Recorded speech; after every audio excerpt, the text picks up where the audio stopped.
आज मैं आपको एक छोटी-सी इन्फॉर्मेशन दे देती हूँ। बहुत ही खूबसूरत प्लांट है जट्रोफा। मुझे इसका जट्रोफा नाम ही पता है क्योंकि मेरे घर में ये लगा हुआ था और बहुत ही खूबसूरत ये छोटा-सा पेड़ बन जाता है तकरीबन 15 फीट हाइट का। और अगर आप चाहें तो इसको एक झाड़ीनुमा शेप में भी घर में रख सकते हैं।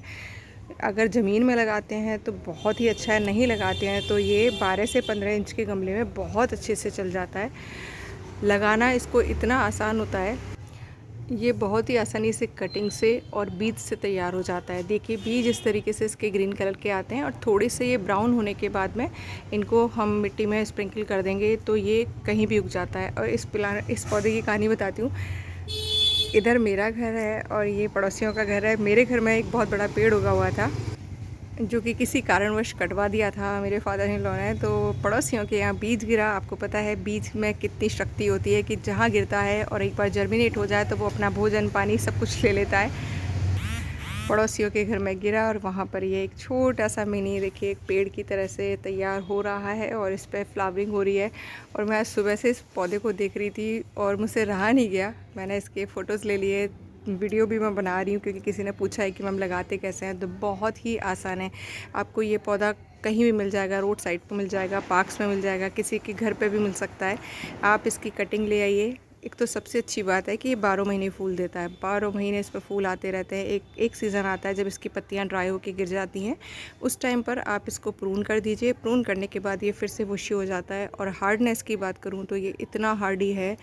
आपको पता है राजस्थान में कितनी गर्मी पड़ती है, उस गर्मी को ये टॉलरेट कर लेता था। और खाद की बात करूँ ना तो ये इसको बहुत ज़्यादा ऐसे खाद की ज़रूरत नहीं है। और अब अगर आप मेरे रेगुलर वीडियोस देख रहे होंगे तो आपको समझ आ गया होगा कि खाद बनाना, खाद देना, पौधों को भोजन देना कितना आसान होता है।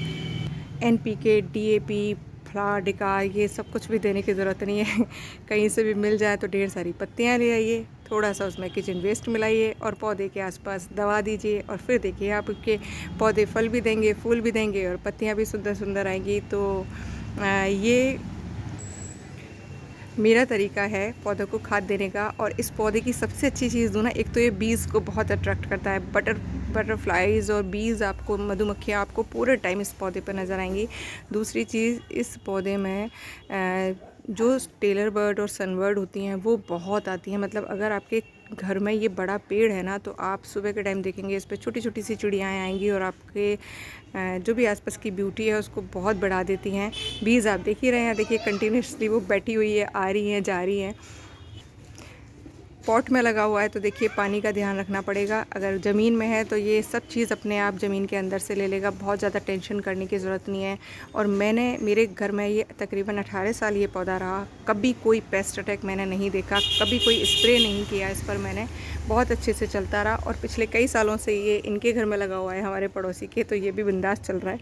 और आपको एक चीज़ दिखाती हूँ, देखिए अगर आप देख पा रहे होंगे गौर से, ना इसको कहीं मिट्टी मिली हुई है, बस इसने अपनी जड़ों को अंदर ज़मीन के अंदर ले गया है। और आप देखिए यहाँ पर मुझे नहीं लगता कि कभी हमारे पड़ोसी जो हैं पानी भी देते होंगे। और कितने अच्छे से चल रहा है, देखिए एकदम ग्रीन है। फूल देखिए, मैं दूर से दिखा देती हूँ।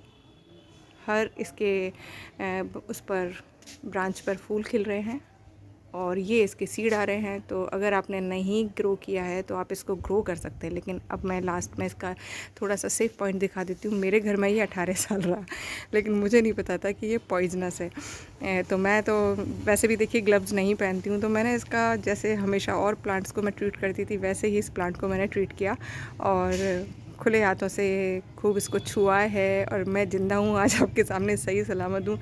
तो हाँ, बस ये है कि हो सकता है मैंने मुंह के अंदर इसके जो भी यूज़ करने, मतलब इसको कटिंग पटिंग करने के बाद में कुछ मैंने नहीं किया होगा, तो ऐसा पे ठीक ठाक थी रही हूँ।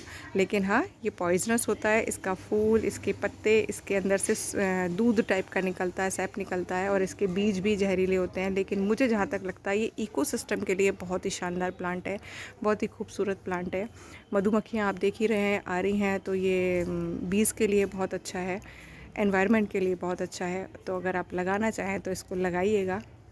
और पता नहीं था तो ठीक है, अब पता लग गया है तो इसको जब भी इसकी आप कटिंग वगैरह करें तो थोड़ा सा हाथों को ग्लव्स पहन लें या ध्यान रखिएगा। हाँ, एक चीज़ मैं बता देती हूँ, कभी भी लाइट कलर के कपड़े पहनकर इसको प्रून या कटिंग मत करिएगा, क्योंकि इसके अंदर से जो दूध निकलता है वो अगर आपके कपड़ों पे गिरेगा तो वो परमानेंटली स्पॉट छोड़ के जाएगा। उसको आप किसी भी साबुन सर्फ से नहीं हटा सकते हैं, ये मेरा पर्सनल एक्सपीरियंस है। तो आप इसे गमले में लगाइए, ज़मीन में लगाइए, फुल धूप में रखिए। फुल गर्मी पड़ती है, तेज़ धूप पड़ती है तो भी लगाइए। खाद बस थोड़ी सी पत्तियाँ मिला दीजिए, थोड़ी सी किचन वेस्ट मिला दीजिए, मिट्टी तैयार कर लीजिए। पॉट में लगा रहे हैं तो वेल ड्रेन, और ज़मीन में लगा रहे हैं तो मैंने आपको दिखा दिया है, कुछ भी करने की ज़रूरत नहीं है, कैसी भी ज़मीन में इसको लगा दीजिए, ये अपने आप शानदार रिजल्ट्स देगा। बहुत ही हार्डी प्लांट है। और आपको अगर लाइफ में पॉजिटिव रहना है ना, तो सिर्फ प्लांट्स पे और भगवान पे फोकस करिए। नेगेटिव लोगों से दूर रहिए, नेगेटिव लोगों से बात मत करिए, क्योंकि ये मुझे लगता है प्लांट्स एक ऐसे हैं जो आपको फुल ऑफ एनर्जी से भर देते हैं, पॉजिटिविटी से भर देते हैं। और भगवान तो है ही हैं जिनको याद करके आपको पॉजिटिविटी मिलती है। तो बस गार्डनिंग करते रहिएगा और मेरी टिप्स को फॉलो करते रहिएगा। नहीं लगाया है तो ये प्लांट ज़रूर लगाइएगा, बहुत ही खूबसूरत प्लांट है, हार्डी प्लांट है। कटिंग से लग जाता है, सीड से भी लग जाता है, जैसी मर्जी हो वैसे लगा लीजिएगा। आई होप आपको ये इन्फॉर्मेशन पसंद आई होगी। पसंद आई हो तो लाइक एंड शेयर ज़रूर करिएगा, एंड चैनल पे नए हैं तो सब्सक्राइब कर लीजिएगा इसी तरीके की वीडियोज़ के लिए। और thank you for watching my video. और एक बड़ा पेड़ ज़रूर लगाइएगा।